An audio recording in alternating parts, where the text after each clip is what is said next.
Hey, Chris Cox here for Oneofus.net. I'm here talking to the creators of Blair Witch, the long-paused sequel to the Blair Witch project from, 1999? Yep. This is Adam Wingard, the director, and Simon Barrett, the writer. Partners in crime, multiple different occasions. I figured we'd start this in the way that's most appropriate with Scary Face.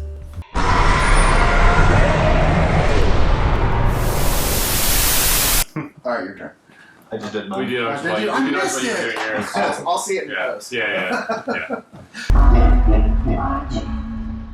This seems to be like this is the first film y'all have done that was not completely your thing. Yeah. You know, you did the VHS films, but that's still not based on any previous. And those are short films too, in a lot of ways you could consider them, yeah. So was it kind of frightening going, oh shit, we have a legacy to uphold, we have to come into this and we have previous expectations of people to live up to? I think that was kind of what was fun about it, was the fact that we could take a kind of pre-existing cinematic universe and kind of say, well, what's it look like when we do our version of that, you know?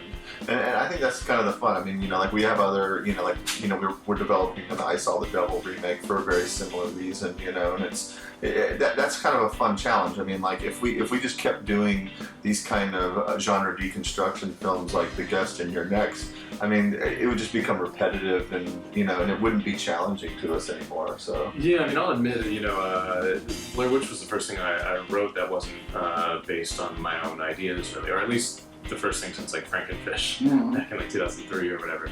And I had never previously considered that really my forte.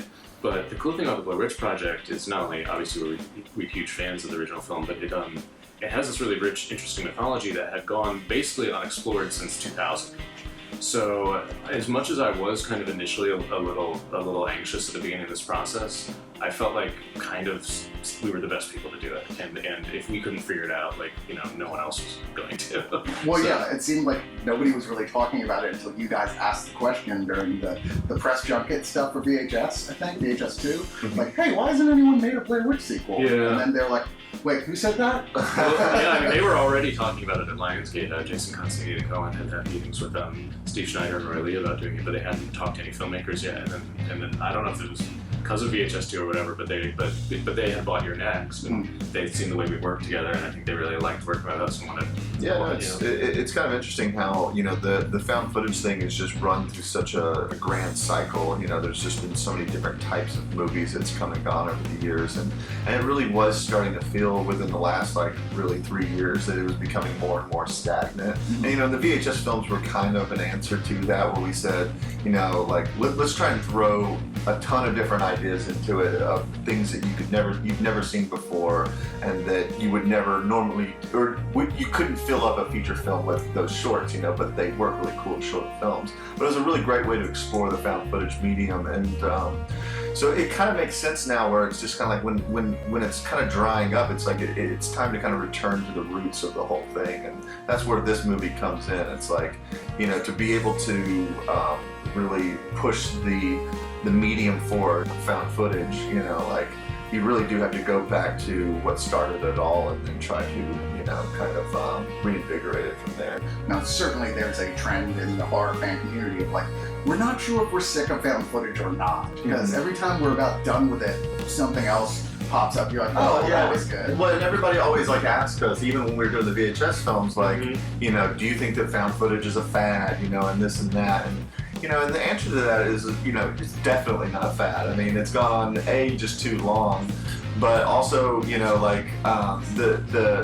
reason that it's not a fad is that as technology develops, there's going to be more and more inspirations in terms of how to come up with the story, tell it in a different way through the found footage medium, and and cameras are going to continue to get smaller, and and they'll just be, that's just going to constantly provoke filmmakers into doing things in new ways. And ultimately, found footage it's one of these things where you can tell a story you've seen a million times in a completely fresh way. I mean, Cloverfield, Wreck are perfect examples of, we've seen a zombie film a million times, we've seen a monster movie a million times, but suddenly you put it in the found footage context, and it's this new perspective on something, and it breathes a whole new life into it. And that's not going to go away. You're just going to keep being able to do that as time and technology progresses. Yeah, and once everyone actually has the ocular implant that Adam had designed, VHS2, that just records everything, found footage filming is going to get even more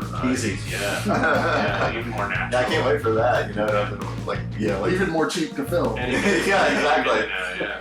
We'd be filming it right now, Wait, maybe you are. Yeah. Am I in the next Blair Witch movie? I hate the woods.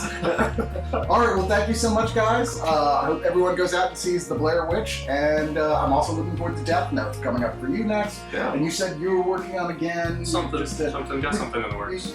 You said that I Saw the Devil. Oh yeah. We're both doing I Saw the Devil, but I wrote it. I'm sorry, I love the original. Yeah, me too. So psyched. Yeah. Thanks, guys. Thank you so much.